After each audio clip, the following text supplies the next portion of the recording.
2000 kilometre पर मार कर सकती है। इससे पहले सुपरसोनिक मिसाइल फतेह-1 से इजराइल के हाइफा, तेल अवीव, पेशेरबार, मदगढ़, होलोन जैसे शहरों की बिल्डिंगें खंडहर में बदल गई थी। इजराइल ईरान के रिहायशी इलाकों में बम बरसा रहा था। अब ईरान ने भी इजराइल के रिहायशी इलाकों पर मिसाइलें दागनी शुरू कर दी हैं। खुद इजराइल ने भी चोरी से परमाणु बम बनाया है और ईरान पर हमला कर रहा है ये कहकर कि वो परमाणु बम नहीं बना सकता। इजराइल ने उस वक्त अपने पैरों पर कुल्हाड़ी मार ली। उस वक्त 3 मुस्लिम देशों को बैठे बिठाए अपने खिलाफ कर लिया। और मोहब्बत की हुंदी चले जी नू जी हुंदी। Hey guys, welcome back to the channel. की हाल चाल सारे ठीक ठाक हो जी? मैं भी बहुत ਵਧੀਆ, थैंक्स फॉर आस्किंग। सो ਅੱਜ ਦੀ ਵੀਡੀਓ ਦੇ ਵਿੱਚ ਆਪਾਂ ਗੱਲ ਕਰਾਂਗੇ ਈਰਾਨ ਅਤੇ ਇਜ਼ਰਾਈਲ ਦੀ। ਤੁਹਾਨੂੰ ਪਤਾ ਕਿ ਇਜ਼ਰਾਈਲ ਨੇ ਬਹੁਤ ਸਾਰੇ ਦੇਸ਼ਾਂ ਦੇ ਉੱਤੇ ਜਿਹੜਾ ਮਤਲਬ ਜਿਨ੍ਹਾਂ ਦੇ ਲਾਗ ਡਾਟ ਜੀ ਚੱਲਦੀ ਰਹਿੰਦੀ ਹੈ, ਠੀਕ ਹੈ, ਤੇ ਬਹੁਤ ਸਾਰੀਆਂ ਚੀਜ਼ਾਂ ਹੋਈਆਂ। ਸਾਡੇ ਇੰਡੀਆ ਦੇ ਜਿਹੜੇ ਕਾਫੀ ਸਾਰੇ ਲੋਕ ਹੈ ਜਾਂ ਗੌਰਮੈਂਟ ਹੈ ਉਹ ਇਜ਼ਰਾਈਲ ਦੀ ਸਪੋਰਟ ਕਰਦੇ ਆ, ਠੀਕ ਹੈ। ਗੌਰਮੈਂਟ ਦੇ ਵਿੱਚੋਂ ਵੀ ਮੈਨੂੰ ਪੱਕਾ ਨਹੀਂ ਪਤਾ ਕਿ ਸਾਰੀਆਂ ਪਾਰਟੀਜ਼ ਜਾਂ ਸਿਰਫ ਇੱਕ ਪੋਲੀਟੀਕਲ ਬਿਆਨਬਾਜ਼ੀ ਹੈ ਜਾਂ ਅਪੋਜ਼ਿਟ ਪਾਰਟੀਜ਼ ਨੂੰ ਨੀਚਾ ਦਿਖਾਉਣ ਲਈ ਇੱਦਾਂ ਦੇ ਕੰਮ ਕੀਤੇ ਜਾਂਦੇ ਆ। ਉਹਦੇ ਬਾਰੇ ਆਪਾਂ ਕੋਈ ਵੀ ਜਿਹੜਾ ਆਪਣਾ ਜੋ ਓਪੀਨੀਅਨ ਹੈ ਉਹ ਨਹੀਂ ਇੱਥੇ ਦੇ ਸਕਦੇ, ਠੀਕ ਹੈ। ਸੋ ਉਸ ਚੀਜ਼ ਨੂੰ ਆਪਾਂ ਛੱਡ ਦਿੰਦੇ ਹਾਂ। ਮੀਡੀਆ ਦੇ ਵਿੱਚ ਵੀ ਰਲਵੀਆਂ ਮਿਲਵੀਆਂ ਚੀਜ਼ਾਂ ਹੀ ਦਿਖਾਈਆਂ ਜਾਂਦੀਆਂ, ਪਰ ਆਪਣੇ ਚੈਨਲ ਦਾ ਤੇ ਮੇਰਾ ਹਮੇਸ਼ਾ ਇਹੀ ਮੰਨਣਾ ਹੈ ਕਿ ਕਿਤੇ ਵੀ ਕਿਸੇ ਵੀ ਇਨਸਾਨ ਦਾ ਕਤਲ ਨਹੀਂ ਹੋਣਾ ਚਾਹੀਦਾ। ਜੇਕਰ ਉਹ ਹੋ ਰਿਹਾ ਤਾਂ ਉਹ ਇੱਕ ਬਹੁਤ ਹੀ ਵੱਡੀ ਗੱਲ ਹੈ ਐਂਡ ਬਹੁਤ ਹੀ ਮੰਦਭਾਗੀ ਘਟਨਾ ਉਹ, ਠੀਕ ਹੈ। ਮੈਸੇਕਿਓਰ ਨਹੀਂ ਹੋਣਾ ਚਾਹੀਦਾ ਕਿਤੇ। ਜਦੋਂ ਦੋ ਦੇਸ਼ਾਂ ਦੇ ਵਿਚਾਲੇ ਜੰਗ ਹੁੰਦੀ ਹੈ ਤਾਂ ਜਦੋਂ ਉਹ ਇੱਦਾਂ ਹੀ ਸਿੱਧੇ ਬੰਬ ਸਿੱਟਦੇ ਆ ਇੱਕ ਦੂਜੇ ਦੇ ਉੱਤੇ ਤਾਂ ਉਹ ਇੱਕ ਮੈਸੇਕਿਓਰ ਹੀ ਹੈ, ਠੀਕ ਹੈ। ਮੀਡੀਆ ਦੇ ਵਿੱਚ ਉਹਨੂੰ ਕੋਲੈਟਰਲ ਡੈਮੇਜ ਕਿਹਾ ਜਾਂਦਾ, ਪਰ ਜਦੋਂ ਇਨਸਾਨ ਉੱਥੇ ਮਰਦੇ ਹੈ ਤਾਂ ਉਹ ਨੁਕਸਾਨ ਇਨਸਾਨੀਅਤ ਦਾ ਹੀ ਹੈ, ਠੀਕ ਹੈ। ਇਹਦੇ ਵਿੱਚ ਫੀਲਿੰਗਸ ਨਹੀਂ ਆਉਂਦੀਆਂ, ਪਰ ਇਹ ਗੱਲ ਆਪਾਂ ਨੂੰ ਸਮਝਣ ਦੀ ਲੋੜ ਹੈ ਕਿਉਂਕਿ ਭਾਈ ਅਸੀਂ ਪੰਜਾਬੀ ਹਾਂ ਅਤੇ ਸਾਡਾ ਜੋ ਇਹ ਹੈ ਕਿ ਪਹਿਲਾ ਵਾਰ ਅਸੀਂ ਕਰਨਾ ਨਹੀਂ, ਅਤੇ ਜੇ ਕੋਈ ਕਰ ਲਏ ਫਿਰ ਆਪਾਂ ਛੱਡਣਾ ਨਹੀਂ, ਠੀਕ ਹੈ। ਸੋ ਵਾਹਿਗੁਰੂ ਮਿਹਰ ਕਰੇ। ਸਰਬਤ ਦੇ ਭਲੇ ਦੀ ਅਸੀਂ ਅਰਦਾਸ ਮੰਗਣ ਵਾਲੀ ਕੌਮ ਆ, ਤਾਂ ਕਰਕੇ ਸਾਨੂੰ ਦਿਲੋਂ ਇਹ ਚੀਜ਼ ਹੁੰਦੀ ਹੈ ਕਿ ਕੋਈ ਵੀ ਇਨਸਾਨ ਹੈ ਜਿਹੜਾ ਉਹ ਇਸ ਦੁਨੀਆ ਨੂੰ ਛੱਡ ਕੇ ਨਾ ਜਾਵੇ। ਜਦੋਂ ਉਹਦੀ ਲਿਖੀ ਹੈ ਉਦੋਂ ਹੀ ਜਾਵੇ, ਆਪਣੇ ਲਿਖੀ ਤੋਂ ਪਹਿਲਾਂ ਨਾ ਜਾਵੇ। ਸੋ ਅੱਜ ਦੀ ਇੱਕ ਵੀਡੀਓ ਹੈ ਪ੍ਰਗਿਆ ਕਾ ਪੰਨਾ, ਇੱਕ YouTube ਚੈਨਲ ਹੈ। ਸੋ ਬਹੁਤ ਵਧੀਆ ਵੀਡੀਓਜ਼ ਹੁੰਦੀਆਂ ਇਹਨਾਂ ਦੀਆਂ। ਇਹਨਾਂ ਦੇ ਚੈਨਲ ਤੋਂ ਇੱਕ ਵੀਡੀਓ ਹੈ ਜਿਹਦੇ ਵਿੱਚ ਇਜ਼ਰਾਈਲ ਅਤੇ ਈਰਾਨ ਦੇ ਇਸ ਕੌਨਫਲਿਕਟ ਦੇ ਬਾਰੇ ਗੱਲਬਾਤ ਕੀਤੀ ਗਈ ਹੈ ਅਤੇ ਇਹਦਾ ਕੀ ਪੁਆਇੰਟ ਆਫ ਵਿਊ ਹੈ ਇਹਨਾਂ ਦਾ ਉਹ ਆਪਾਂ ਦੇਖਦੇ ਹਾਂ, ਅਤੇ ਤੁਸੀਂ ਵੀ ਕਮੈਂਟ ਜ਼रूर करो, लेकिन पहला पूरी वीडियो देख लो। आओ देखिए। दोस्तों, 56 देशों को एक साथ हराने वाले इजराइल को 85 साल के बुजुर्ग खामनेई ने नाको चने चबवा दिए हैं। आज जब शिजल मिसाइल इजराइल की तरफ करके दाग दी गई तो दुनिया के देश देखते रह गए।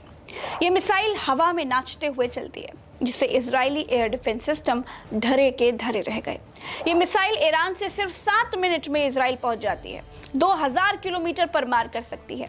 इससे पहले सुपरसोनिक मिसाइल फतेह-1 से इजराइल के हाइफा, तेल अवीव, पेशेरबार, मदगढ़, होलोन जैसे शहरों की बिल्डिंगें खंडहर में बदल गई थी, जिस इजरायली एयर डिफेंस सिस्टम की तारीफ दुनिया करते नहीं थकती है।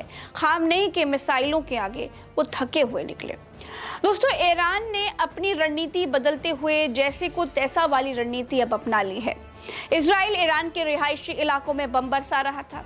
अब ईरान ने भी इजराइल के रिहायशी इलाकों पर मिसाइलें दागनी शुरू कर दी हैं। सोरोका मेडिकल कॉलेज को निशाना बनाया गया, हालांकि ईरान इससे इनकार कर रहा है कि वो रिहायशी इलाकों को निशाना नहीं बना। ਆਹੀ ਹੁੰਦਾ ਜਦੋਂ ਦੋ ਦੇਸ਼ਾਂ ਦੇ ਵਿੱਚ ਲੜਾਈ ਹੁੰਦੀ ਹੈ ਤਾਂ ਕੋਈ ਵੀ ਸਟੈਂਡ ਨਹੀਂ ਲੈਂਦਾ, ਕੋਈ ਵੀ ਮੰਨਦਾ ਨਹੀਂ ਕਿ ਹਾਂ ਅਸੀਂ ਇਹ ਚੀਜ਼ ਕੀਤੀ ਹੈ।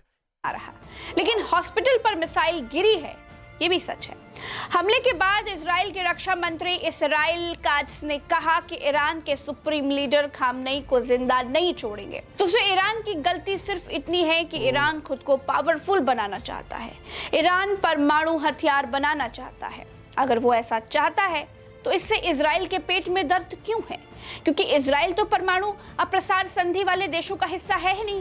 अंतरराष्ट्रीय परमाणु ऊर्जा एजेंसी यानी कि IAEA का भी कोई सदस्य नहीं है वो। खुद इजराइल ने भी चोरी से परमाणु बम बनाया है और ईरान पर हमला कर रहा है ये कहकर कि वो परमाणु बम नहीं बना सकता। ईरान ने ठान लिया है कि इस बार इजराइल के होश ठिकाने लाने पड़ेंगे। अब हालात दोस्तों ऐसे हो गए हैं कि इजराइल को बचाने के लिए अब अमेरिका को आना ऑलवेज ही पड़ेगा। ईरान को संभाल पाना इजराइल के बस की बात नहीं है। समय बदल चुका है और अब ईरान भी बदल चुका है। दोस्तों, इजराइल खुद को पावरफुल दिखाने के लिए ऊल जुलूल बयानबाजी करता रहता है, लेकिन ईरान के युद्ध के समय नेतन्याहू और उनकी पूरी टीम इतनी हताश है कि खामनेई की हत्या करने की बातें कर रहे हैं। ਦੇਖੋ ਕਿੱਡਾ ਵੱਡਾ ਇੱਕ ਕਲੇਮ ਕੀਤਾ ਜਾ ਰਿਹਾ ਕਿਸੇ ਇੱਕ ਪਾਵਰਫੁਲ ਕੰਟਰੀ ਦੇ ਵੱਲੋਂ ਕਿ ਅਸੀਂ ਉੱਥੋਂ ਦਾ ਜੋ ਲੀਡਰ ਹੈ, ਸੁਪਰੀਮ ਲੀਡਰ ਹੈ, ਜਿਹੜਾ ਸਭ ਤੋਂ ਵੱਡਾ ਲੀਡਰ ਹੈ, ਅਸੀਂ ਉਹਨੂੰ ਮਾਰਾਂਗੇ।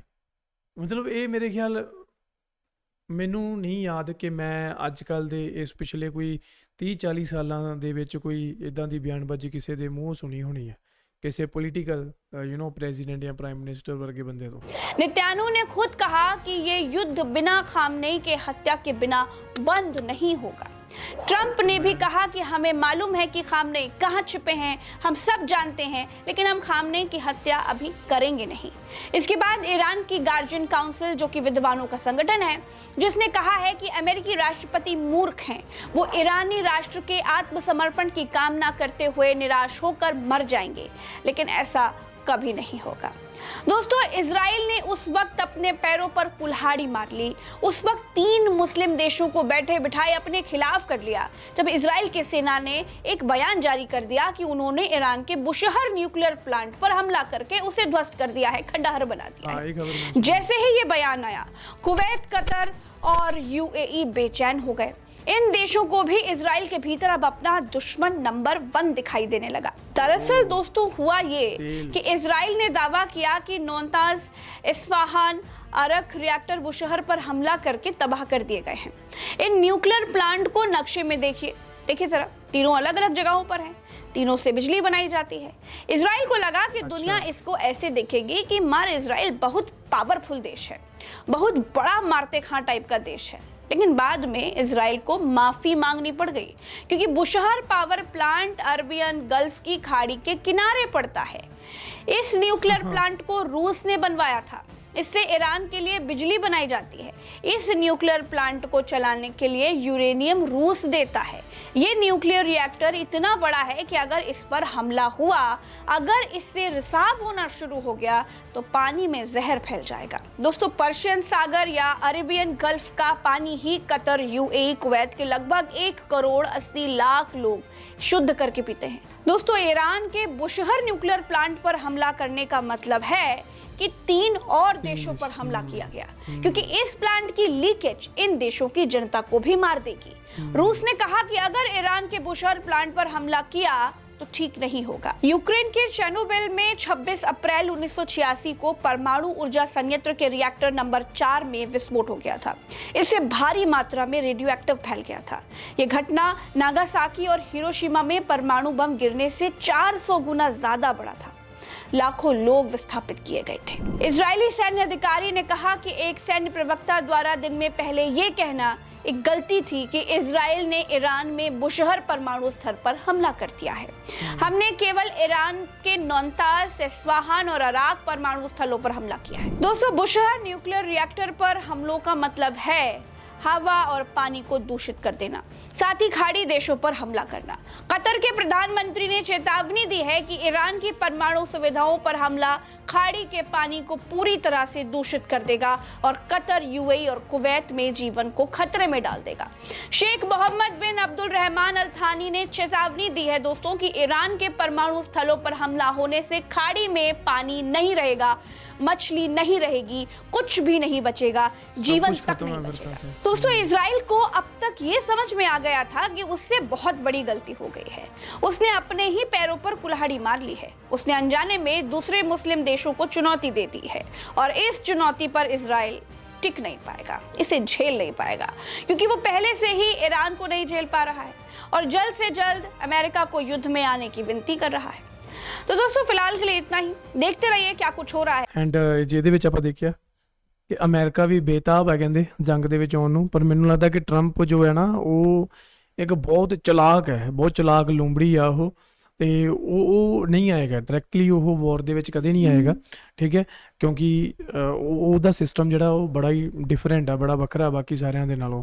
ਤੇ ਜਿਹੜੀ ਆ ਚੀਜ਼ਾਂ ਹੋਈਆਂ ਜੋ ਆਪਾਂ ਇਹ ਖਬਰ ਸੁਣੀ ਹੈ ਹਨਾ, ਇਹ ਦੇਖੋ ਇਥੋਂ ਇੱਕ ਚੀਜ਼ ਪਤਾ ਲੱਗਦੀ ਹੈ ਕਿ ਜਦੋਂ ਜੰਗ ਹੁੰਦੀ ਹੈ ਨਾ ਤਾਂ ਜੰਗ ਸਿਰਫ ਦੂਜੇ ਦੇਸ਼ ਨਾਲ ਨਹੀਂ ਹੁੰਦੀ, ਤੁਹਾਡੀ ਇਨ ਬਿਟਵੀਨ, ਤੁਹਾਡੀ ਮੀਡੀਆ ਦੇ ਵਿੱਚ, ਤੁਹਾਡੀ ਜੋ ਆਰਮੀ ਹੈ ਉਹਦੇ ਵਿੱਚ, ਆਰਮੀ ਦੇ ਜਿਹੜੇ ਅਫਸਰ ਹੈ ਇੱਕ ਦੂਜੇ ਨਾਲ, ਕਿਉਂਕਿ ਕੋਈ ਕੀ ਬਿਆਨ ਦੇ ਦਿੰਦਾ ਫਿਰ ਉਸੇ ਬਿਆਨ ਨੂੰ ਰਿਕਵਰ ਕਰਨ ਦੇ ਲਈ ਦੁਬਾਰਾ ਤੋਂ ਪ੍ਰੈਸ ਕਾਨਫਰੰਸ ਕੀਤੀ ਜਾਂਦੀ ਹੈ ਤੇ ਕਿਹਾ ਜਾਂਦਾ ਕਿ ਨਹੀਂ ਇਦਾਂ ਨਹੀਂ ਹੋਇਆ, ਇਹ ਸਾਡੇ ਤੋਂ ਗਲਤੀ ਨਾਲ ਕਿਹਾ ਗਿਆ।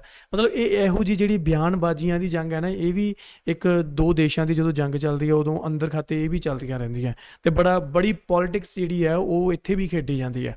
ਪੋਲਿਟਿਕਸ ਸਿਰਫ ਤੇ ਸਿਰਫ ਜਿਹੜੇ ਸਾਡੇ ਦੇਸ਼ਾਂ ਨੂੰ ਚਲਾ ਰਹੇ ਆ ਸਰਕਾਰਾਂ ਜਾਂ ਆਪੋਜ਼ਿਟ ਪਾਰਟੀਆਂ, ਸਿਰਫ ਉਹੀ ਨਹੀਂ ਖੇਡਦੇ, ਆਰਮੀ ਦੇ ਵਿੱਚ ਵੀ ਅੱਜ ਕੱਲ੍ਹ ਬਹੁਤ ਪੋਲਿਟਿਕਸ ਹੈ। ਐਂਡ ਸਿਰਫ ਇੰਡੀਆ ਜਾਂ ਪਾਕਿਸਤਾਨ ਦੀ ਆਰਮੀ ਦੇ ਵਿੱਚ ਨਹੀਂ, ਮੈਂ ਸਾਰੇ ਦੇਸ਼ਾਂ ਦੀ ਹੀ ਗੱਲ ਕਰ ਰਿਹਾ, ਕਿਉਂਕਿ ਜਿਹੜੀਆਂ ਯੁੱਧ ਨੀਤੀਆਂ ਉਹ ਲਗਭਗ ਸਾਰਿਆਂ ਦੇਸ਼ਾਂ ਦੀਆਂ ਸੇਮ ਹੀ ਹੁੰਦੀਆਂ।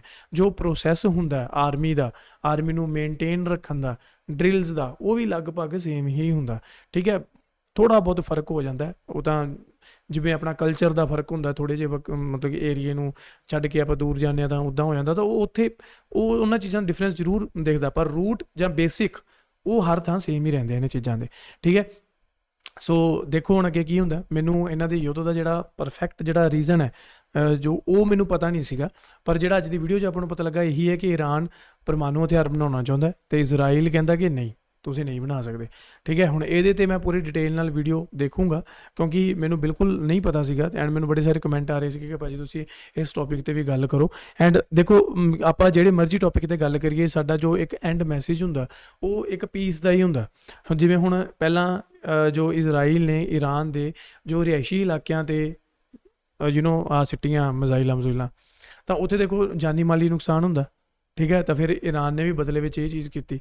ਸੋ ਨੁਕਸਾਨ ਤਾਂ ਲੋਕਾਂ ਦਾ ਹੀ ਹੋ ਰਿਹਾ ਨਾ। ਐਂਡ ਜਿਹੜੀ ਉਹ ਇੱਕ ਇਹਨਾਂ ਨੇ ਸਟੇਟਮੈਂਟ ਦਿੱਤੀ ਹੈ ਕਿ ਈਰਾਨ ਦਾ ਜੋ ਸੁਪਰੀਮ ਲੀਡਰ ਹੈ ਜਿਹੜੇ ਉਹਨਾਂ ਦਾ ਹੀ ਕਤਲ ਕਰਨਾ ਹੈ। ਮੈਨੂੰ ਸਮਝ ਨਹੀਂ ਆ ਰਹੀ ਕਿ ਕੀ ਇਹ ਮਤਲਬ ਜਦੋਂ ਆਪਾਂ ਗੱਲ ਕਰਦੇ ਹਾਂ ਨਿਆਂ ਦੀ ਜਾਂ ਮਰਡਰਸ ਦੀ, ਠੀਕ ਹੈ, ਤਾਂ ਉਦੋਂ ਹੁੰਦਾ ਵੀ ਜੇਕਰ ਕੋਈ ਤੁਸੀਂ ਕਿਸੇ ਦਾ ਕਤਲ ਕਰਦੇ ਤੁਸੀਂ ਜੇਲ੍ਹ ਜਾਂਦੇ ਹੋ ਨਾ।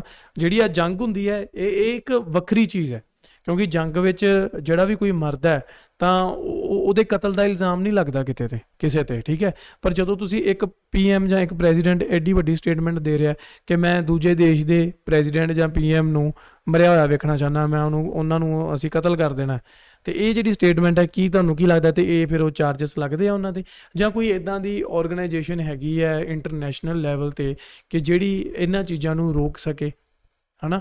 ਤਾਂ ਦੇਖੋ ਮੈਨੂੰ ਇਹਦੇ ਬਾਰੇ ਪਤਾ ਨਹੀਂ, ਪਰ ਇੱਕ ਸ਼ੱਕ ਜ਼ਰੂਰ ਹੈ, ਇੱਕ ਕੁਐਸਚਨ ਜ਼ਰੂਰ ਹੈ ਮਾਈਂਡ ਦੇ ਵਿੱਚ ਕਿ ਜੇ ਤੁਹਾਨੂੰ ਇਹਨਾਂ ਪਾਲਿਸੀਜ਼ ਦੇ ਬਾਰੇ ਪਤਾ ਹੈ ਕਿ ਕੀ ਇੱਦਾਂ ਪੋਸੀਬਲ ਹੈ ਕਿ ਕੋਈ ਦੇਸ਼ ਦਾ ਪ੍ਰਧਾਨ ਮੰਤਰੀ ਦੂਜੇ ਦੇਸ਼ ਦੇ ਪ੍ਰਧਾਨ ਮੰਤਰੀ ਨੂੰ ਮਰਵਾ ਦੇ ਤੇ ਉਹ ਵੀ ਪਬਲਿਕਲੀ ਅਨਾਊਂਸ ਕਰਕੇ ਤੇ ਉਹਦੀ ਜ਼ਿੰਮੇਵਾਰੀ ਵੀ ਲਵੇ ਕਿ ਹਾਂ ਅਸੀਂ ਕੀਤਾ।